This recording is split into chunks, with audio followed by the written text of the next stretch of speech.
Hey guys, John Rettinger here with a review for you of the Blackberry Curve 8900 for T-Mobile. Right now, this will run you $149.99 after rebate and a 2-year contract, but definitely check T-Mobile's website because prices on phones really can vary quite a bit. So I've made really no secret that I'm a big Blackberry fan, and the Curve 8900 picks up where the previous Curve left off.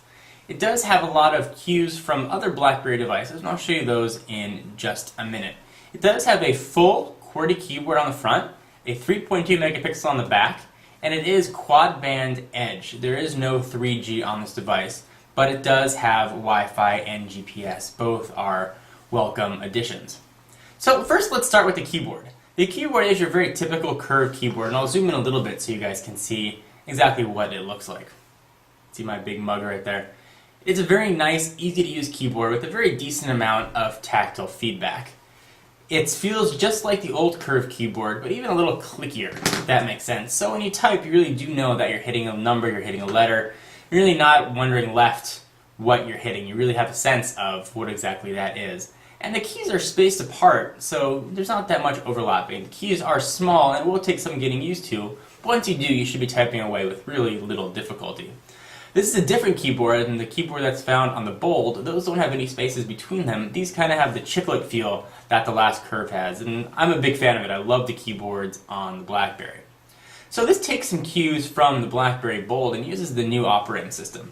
All the graphics have been updated. It's got the new HTML-capable browser, which is quite nice, and we'll talk about all that in just a minute. I wanted to zoom in there so you guys can see the operating system. Overall, the operating system was very fast, it was snappy, it was quick. It's very typical Blackberry. It's solid and it just works. One of the things that I really like about the Blackberry operating system is that it really doesn't crash or freeze that often. And whenever it does, as infrequent as that might be, simply pulling the battery and putting it back in, because this does have a removable battery, fixes the problem and it really never comes back. I think the operating system is very solid. And with this, of course, you get Blackberry's really, I think, industry-leading push email service. So that is very nice. It has a really nice build quality to it as well. It's got this metal backing that really makes it feel solid in the hand. The last Curve, at least to me, felt a little bit cheap, and this feels very, very solid and secure, and really has a nice build quality to it. It does have some rubber on the side and the edges to make you, when you hold it, you don't feel like you're going to drop it, which is nice.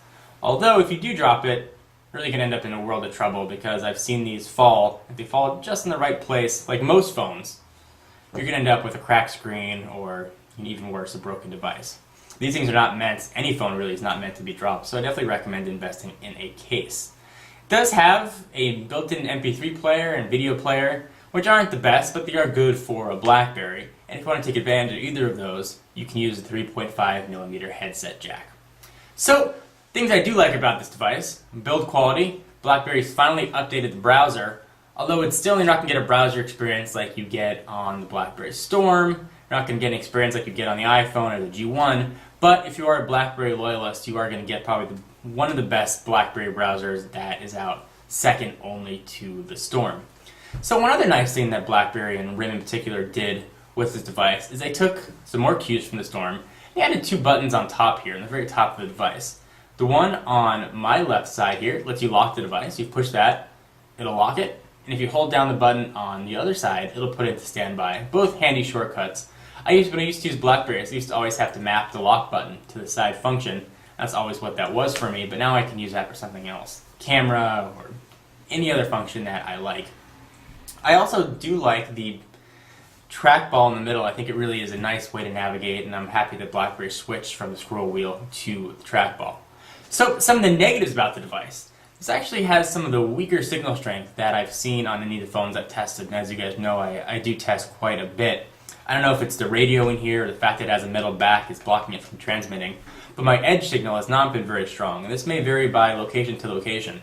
But compare this with other T-Mobile phones, particularly T-Mobile 3G phones, my 3G signal is much higher evidently than my edge, so I'm really only down to 1 bar anywhere I go, and really anywhere I've been, I very rarely seen this go all the way up to full bars, and I know that I do have full edge service around where I'm at. So the reception here is not always the best. Although once you do have reception, call quality was very good. There really wasn't any white noise on my end or the caller's other end. Something to keep in mind. Wi-Fi works great. GPS worked as advertised on most BlackBerry devices. You can use it on Google Maps or any other mapping service that's compatible with BlackBerry. It's not locked down, which is quite nice. So if I have to rate this phone on a 1 to 10 scale, I give it a very solid 6.5, and it's losing out on points just because lack of 3G, lack of a full, rich HTML browsing experience are the reasons that it doesn't get a much higher score like I've given to other devices.